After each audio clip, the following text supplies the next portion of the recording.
Hidden away in the southeast corner of Oregon is the Alvord Desert. This desert is a dry lake bed that spans about 6 by 11 miles. It is the driest place in Oregon, getting about 7 inches of rain a year.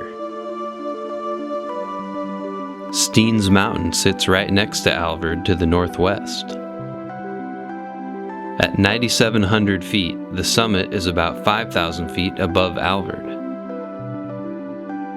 The desert's name comes from an Oregon-based Civil War general named Benjamin Alvord. The Alvord Desert area is currently managed by the BLM. Our journey started in the small town of Fields to the south. You can also reach the desert from Burns to the north.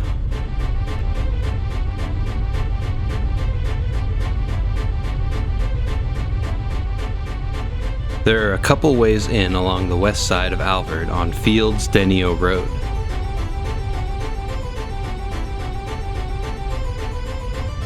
Being so remote, Alvord Desert is one of Oregon's darkest places. This makes for a great stargazing spot. However, on this day, the fast-moving clouds covered the skies.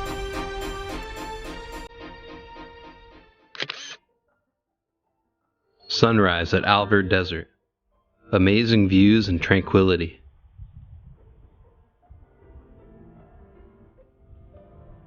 This is a great spot for photographers with such a huge and unique foreground to use.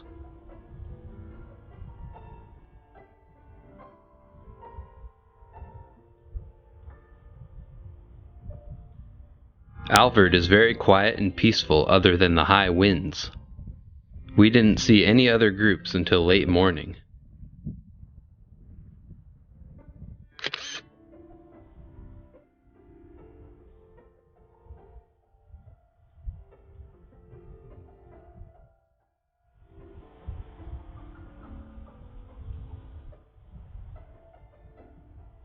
The adjacent Steens Mountain provides a good background subject above the desert. In addition to the coastal and Cascade mountain ranges, Steens Mountain forms a rain shadow over Alvord. From the west, air coming to the Steens Mountain rises and cools. The vapor condenses, clouds form, then it rains and snows on the west side of Steens. After, the air then travels down the east side of the mountain, warms and dries out when it gets to Alvord. This is why Alvord Desert is Oregon's driest place.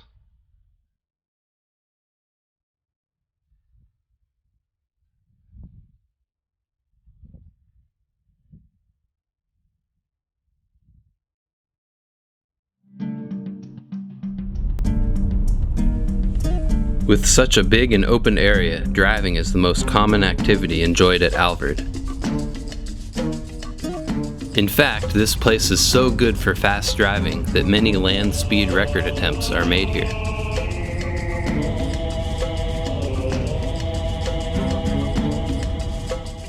The women's world land speed record of 512 miles per hour was reached here by Kitty O'Neill in 1976.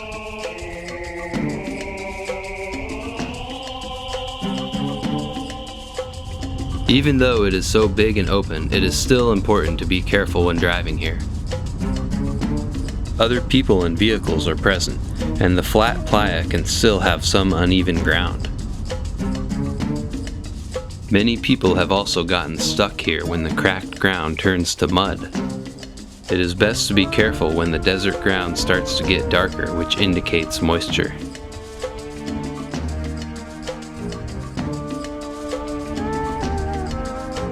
With such a vast and open space, you can travel for a while here without feeling like you have really gone anywhere.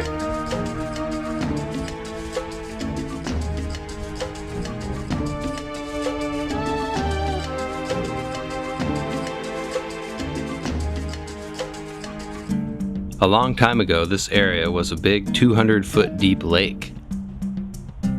Scientists estimate that about 13,000 years ago, a glacial outburst emptied most of Alvord Lake to the east. A glacial outburst is a flood caused when a glacial lake's dam fails. The remaining water must have evaporated faster than the area could be filled.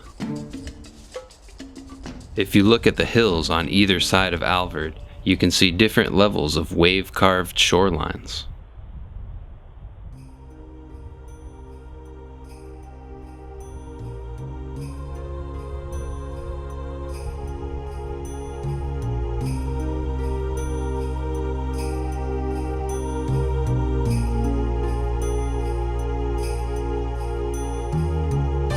After exploring by car, it is also worth trying more close-up exploring on foot.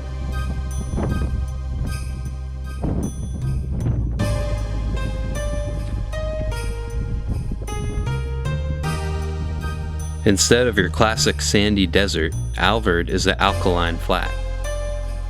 Rainwater and streams feed the Alvord basin with water. With no drainage, the water evaporates, leaving behind the salt minerals. The cracks in the ground are also caused by the sun. A strain is caused by the top ground layer drying and shrinking faster than the material below it. When the strain becomes large enough, the ground cracks to relieve the strain.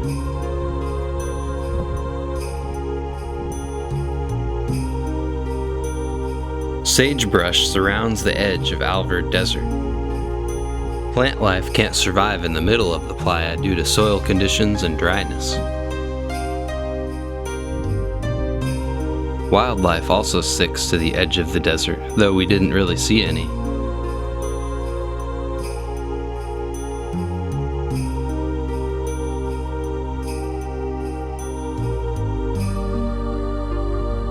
The brighter green plant life seemed to only be able to survive in the shade of other larger plants.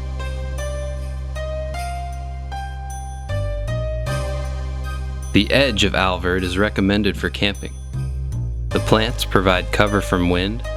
It is also safer to be away from the fast-moving vehicles. Just in case the desert becomes too wet, it would be easier to exit from the edge.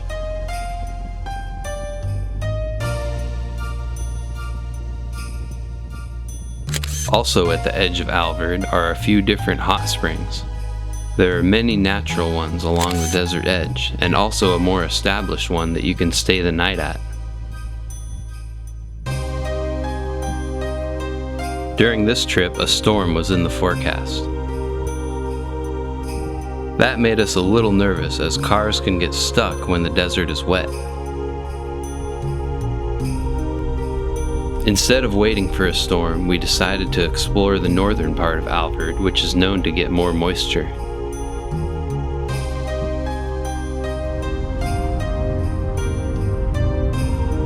Driving until the ground started getting more wet, we got out to have a look. While this is Oregon's driest place, we still managed to find some water.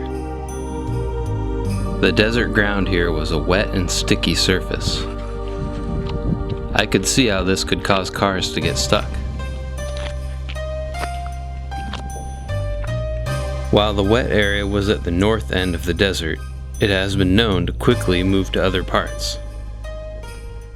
So it is best to be careful when you are visiting during the more wet months. On our way to find a camp spot, a storm did start. Just a small mixture of snow and rain.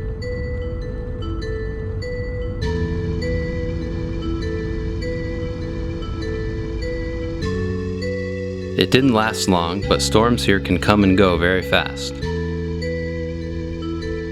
In the dry months, you do not usually need to worry about storms here. But this was in late winter, which accumulates most of Alvord's annual precipitation.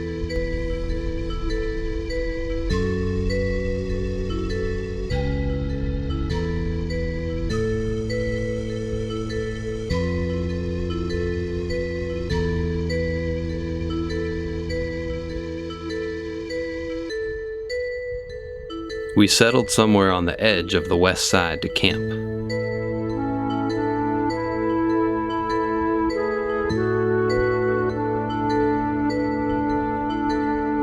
camp was set up just in time to see this sunset, similar to the sunrise we saw earlier.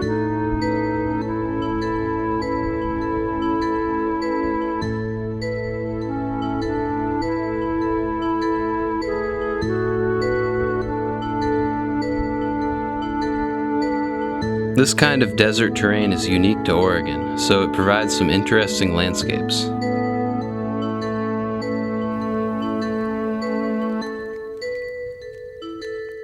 We could only see one other group camping on the desert from our spot.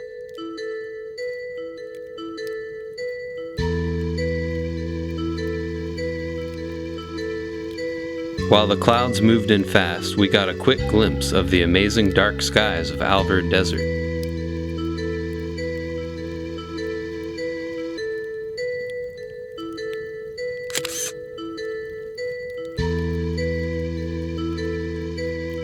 The Alvord Desert is a one-of-a-kind, unique place in Oregon.